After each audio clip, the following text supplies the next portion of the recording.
I'm happy to be with you in this moment to remember our pride. 54 years ago, our rainbow family at Stonewall fought against cops to fight for their rights. This moment was the beginning of our pride, the beginning that united people to fight for a change. Unfortunately, 54 years later, millions of our friends are still trapped in the closet, locked with prejudice and ignorance. In more than 60 countries in the world, we can still be jailed or killed for being who we are.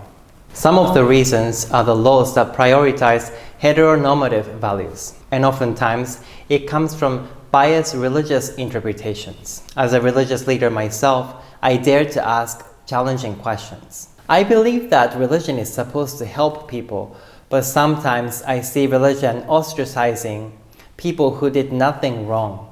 Why is it okay for religion to leave somebody feeling isolated?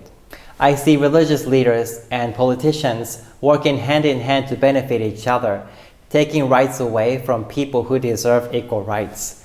Why is it okay for them to prioritize only the majority of the people? I see religious values considering women and LGBTQ people as secondary or abnormal. Why do we allow those values to still affect our lives today? But we have the power to change this. Our reality was once an imagination of somebody in the past. So let's imagine together, because our thoughts become our reality. I imagine somebody who has a soul just like me doesn't have to fear being judged for his sexuality. I imagine that we can wear what we want to wear and don't have to feel our hearts pounding when we go out of the door.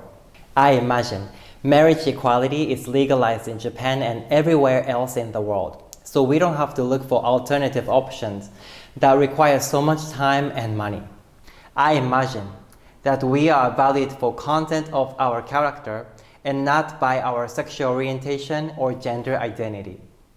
I imagine that we finally learned that sharing and giving brings us more hope than dominating. And I know, because we imagine these together, the world where we are finally free to be who we are is going to be our reality.